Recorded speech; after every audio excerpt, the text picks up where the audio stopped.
yourself a cold one. They strike 'em, huh? And listen to Ross Tucker break down the top college prospects on another tasty edition of The College Draft.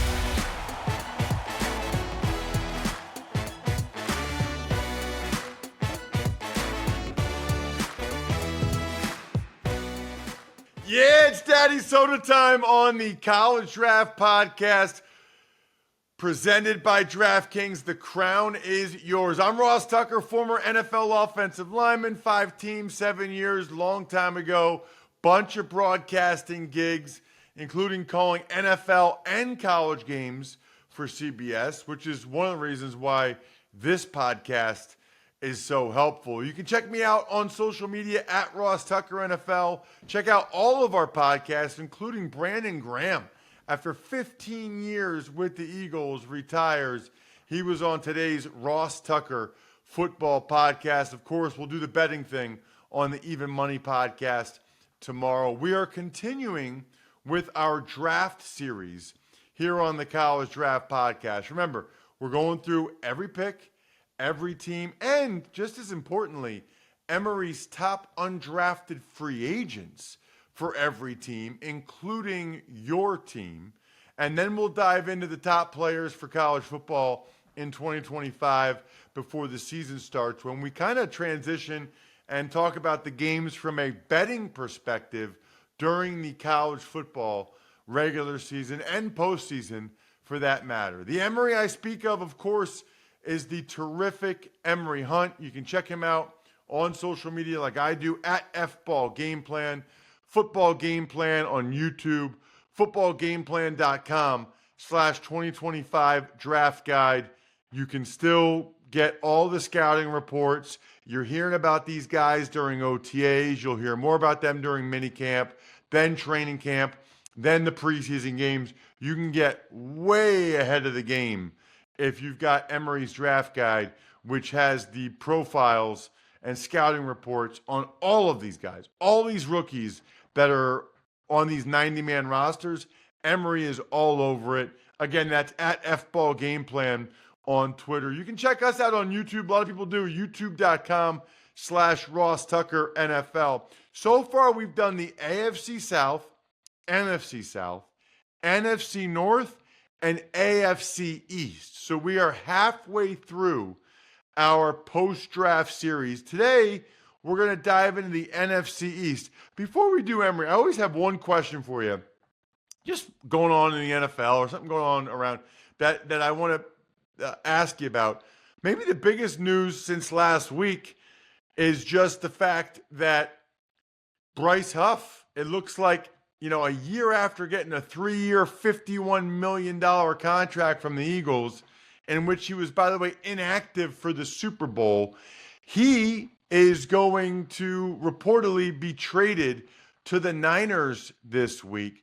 There's a lot of takeaways, I feel like, from that, Emory. I mean, one, obviously, and Brandon Graham referenced this on today's Ross Tucker Football Podcast, is that we probably don't talk enough about scheme fit and how much that matters for players in terms of their success. Because I watched him 2 years ago, Emory, for the Jets, coming off the edge. He looked awesome. He had a burst. He had a nice inside spin. But for whatever reason, the Eagles didn't like him, or they didn't feel like it was a fit. They didn't want him to just go upfield and rush the passer. We probably don't discuss that enough, which is why you, when we do these different position groups, you kind of talk about which specific position you see all these guys playing. Yeah, and that's also why I don't do, probably one of the few, if not the only media person that doesn't do a big board, because that's really irrelevant, because at the end of the day, each team has their individual board. So that's why I just strictly focus on what I see in terms of the scouting reports, and here's what I think the player can do and the position they best fit. Because also, and this is another big part of what I believe, is size is not a skill.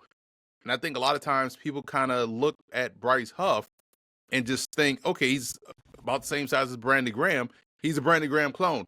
But even though you may be the same size, you stylistically probably play the game a little bit differently. So in essence, he wasn't a fit for Philadelphia.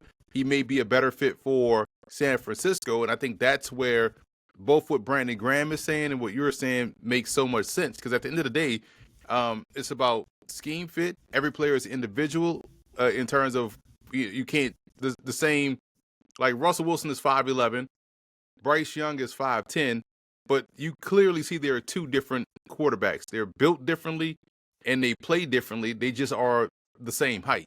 So I think that goes across the board with all positions. And we talked about this before with the shorter arm offensive tackle versus the longer arm offensive tackle, when each individual tackle, long or short arms, should be individually judged and based off what he can or can't do. You know, the other thing that a takeaway I have from this, Emory, no GM is perfect. No GM hits every pick, which is why it's laughable to me when people on social media will bring up the one prospect that you or anybody else out there was wrong on. You're wrong on guys all the time. Guess what? Everybody is. The Eagles watched Bryce Huff play 4 years of professional football, and based upon that, they gave him $17 million a year, including a lot of it guaranteed. And the guy was a healthy scratch in the Super Bowl behind a rookie from Houston Baptist Christian in Jalix Hunt. Like, I think people need to realize everybody has a batting average in this thing, and nobody's hitting 1,000. Certainly, you want to hit better than 350, like a baseball player. But that's my other takeaway that people forget about. Like, because the Eagles won the Super Bowl, nobody's mentioning it. They had a bad year. That's all they'd be talking about. Right, and that's you always see it brought up. And even there's other teams that whiff on picks in the first round, which almost get spotlighted more so, and justifiably so, because it's one of 32 players that are garnering that attention, and you whiff on that pick, that comes back and bites you in the end. Let's dive into, while we're NFC East, and since I just mentioned them, let's talk Philadelphia Eagles and their draft picks. They had a bunch of them, actually. The most they've had, certainly on day 3 since 2011. The first 2 picks I think we touched on, but I want to get your thoughts again, Emory.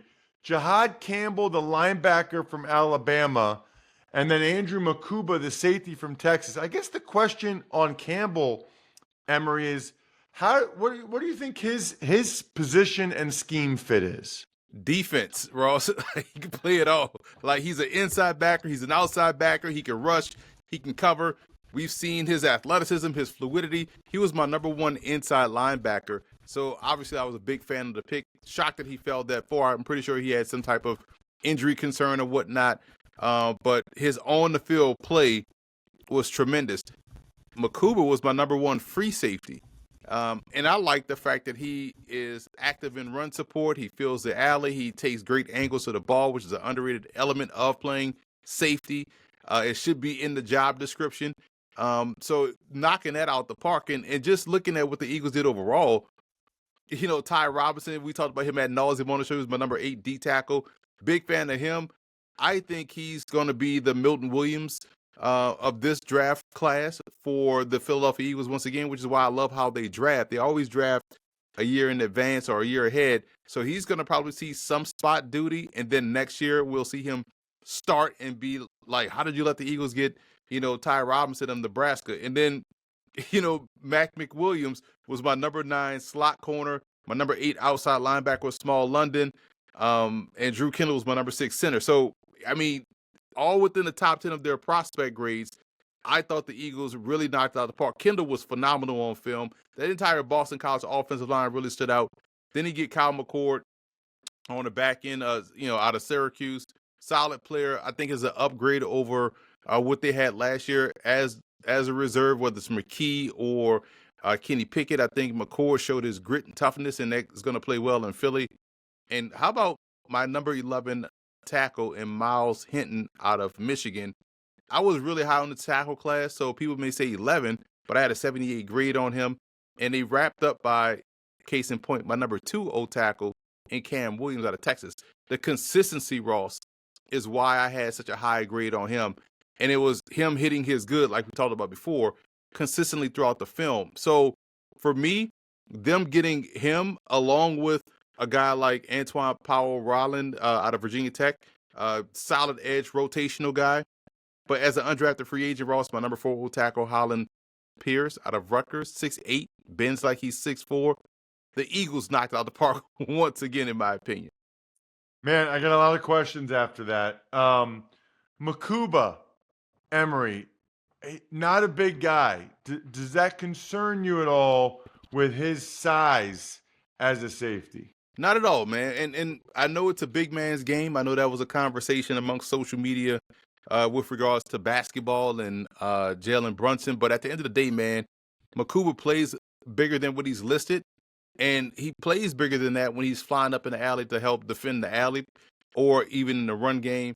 And I think we've seen, guys his size have success at safety, could be even more of a combo guy, could like be a nickel defender or something like that. So for me, I have no issues with Makuba's size. Hope everybody had a terrific weekend. Hopefully drinking Labatt Blue Light. Gosh, I love this promotion they've got going on right now, where you get points for every purchase at any store, bar, or stadium, any size, any product, anywhere you're buying Labatt. I got the fridge. I've got the backpack cooler coming. Buy beer, get gear. Go to rewards.labattusa.com to sign up. All right, Ty Robinson in the 4th round.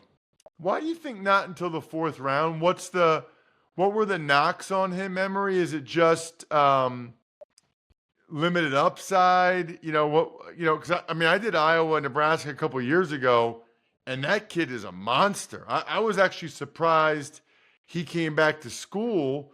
He announced that week, that the week of the Thanksgiving, Black Friday game against Iowa, he announced that week he was going back to Nebraska, and Matt Rule said he was kind of surprised because Ty Robinson was supposed to be a top 100 pick a year ago, and kind of pleasantly surprised. Matt Rule told me he told Ty Robinson to leave a year ago. He said, "You're going to be a top 100 pick. You should go." He wanted to stay. He stayed. That's why I'm a little bit surprised that a year later he goes 111.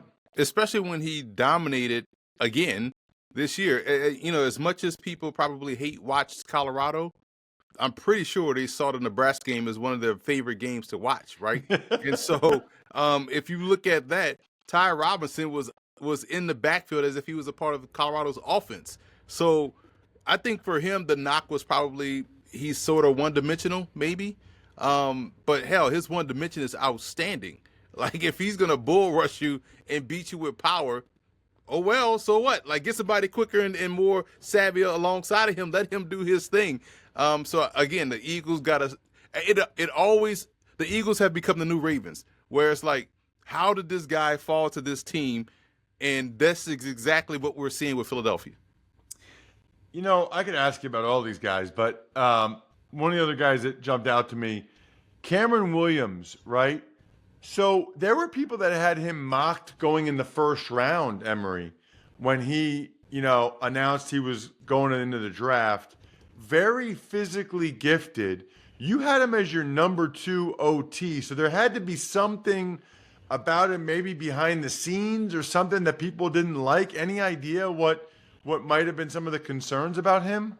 He has to be responsible for high egg prices and gas prices. That's the only reason why I can see him falling this far, right? It got to be something, Ross, because his consistency, his technique, they got the long arms that everybody wants, and he has that big, wide wingspan and frame. Like he was so consistent on film, and a lot of times he was helped saving reps for Quinn Ewers back there at quarterback. So the only area of improvement I have for him here in my scout notes is at times he can be a little bit too patient to shoot his hands and gain too much depth in the pocket, which now gives you little room for error. And sometimes you could bump into the quarterback or cause a sack. But outside of that, there was really nothing egregiously wrong with his game. So to me, this is a steal along with Holland Pierce out of Rutgers. Yeah, I'm excited about Holland Pierce too. I'm a little surprised Holland Pierce signed with the Eagles after they drafted 2 tackles late. but maybe he just wants to get coached up by Jeff Stoutland. Let's get to the Giants because this is a little bit like cheating because you've already kind of seen these guys at multiple OTAs and mini camps now. They're rookies. Anybody, just your thoughts before we get into specific players on what you've seen from these guys at OTA and minicamp so far? I've said this, Ross. This is the best roster the Giants have under Brian Daboll. The roster is impressive in terms of how it's constructed, and team composition or team construction is key. The D-line of the defensive front seven looks impressive. The athleticism at wide receiver, pick your flavor, right? You want big, you want small, you want quick, you want fast. They got it all.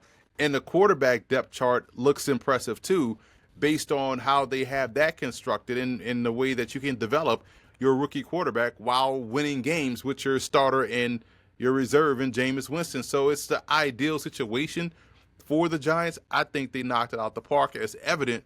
Listen to this, Ross. I'll just jump right into it. Abdul Carter, my number 1 edge. You have Jackson Dart was my number 7 QB. My number 3 D tackle was Darius Alexander out of Toledo, who looks, Ross, if you told me he was a 4-year vet, how he looks physically, I'd say, yeah, you're right. But that's part of him being a 25-year-old rookie. But at the end of the day, he looks like he's been in the league 3 years with how well he's built and how well he moves. He was my number 3 D tackle. My number 9 running back, Cam Scatterbo, pairs up perfectly with Tyrone Tracy and gives him a nice 1-2 punch. And they're already designing ways to get him involved in the passing game. My number 2 guard, Marcus Bowe out of Purdue, who has played tackle, now can play guard, but also has the athleticism, and that stuff translates to the NFL. That's the benefit for me as a draft analyst of being at NFL practices. You see what works in the NFL, which is why I graded high with Bo. And then you have my number, 2 H-back in Thomas Fadone out of Nebraska, who's one of the top high school prospects to come out, was injured for 2 years, finally starting to get his groove back, and they rounded out the draft with my number 11 boundary corner, who was flying under the radar the whole draft process, Corey Black out of Oklahoma State. He could mirror and match, play inside or outside. He kind of did a little bit of that at Oklahoma State. So getting him, along with what they did as an undrafted free agent, was phenomenal. Like, this was a really good haul for the Giants. They got Jordan Bly, who we talked about a lot in the draft process. Dre Bly's son. He's already looking really impressive like he did at the Tropical Bowl when I went down that way. And also they got Bo Collins out of Notre Dame, who was open a lot on film, but just wasn't getting the football. This is another underrated signing for the Giants. And one more, Ross, Antoine Wells, Jr., Juice Wells, who was a stud at James Madison, left to go to South Carolina, then Ole Miss. He already has the rapport with Jackson Dart. So this is by far the best work I think Joe Shane has done, which is why this roster looks good under Brian Daboll. Yeah, I was a fan watching the tape of Darius Alexander. Just seems to me like guys like that, they make it and they play, and their versatility. Scatterboo, we talked about quite a bit during the process. And Bo, I love that guy. Yeah. I'm a little surprised he was a 5th-round pick. I'm a fan of Bo. You're right about Fadone and the injury history. All right, what about the Dallas Cowboys, Emory? Because they had a bunch of picks as well. And like a lot of teams, I feel like this year, they went big guys early. Tyler Booker with the 12th pick out of Alabama, the guard, and then Ezeruku, the edge rusher from Boston College, with their 2nd-round pick. And Booker wears the hat of team that we pegged going to this team early in the process. Like we did with Najee Harris and the Steelers. This was an easy spot. Like, oh, they need a guard. Zach Martin retired. Breaking down the film, like, Booker would be perfect for the Dallas Cowboys. Boom. He goes to the Cowboys. He was my number 1 guard, by the way. Ezeraku, I look at the edge spot like I look at the tackle spot. So he was my 10th edge, but have a really good grade on him because he's someone that was really good on both ends of defense. He popped up a lot on film at Boston College and being disruptive versus the run, and definitely as a guy that can get around the edge. And then they got Shuvon Ravel, my number 1 boundary corner. And the cool part about that is, yeah, they got him in round 3. He was projected to be a first-round pick. Maybe people are still worried about the knee. But if you could just nurse him back to health, you got yourself a stud with elite ball skills and elite athleticism. I think that translates. And just unfortunate that you're looking at, ACL with him, ACL with Diggs, ACL with the other corner, the ball hawk corner, that stepped up in replace of Diggs to take the ball away.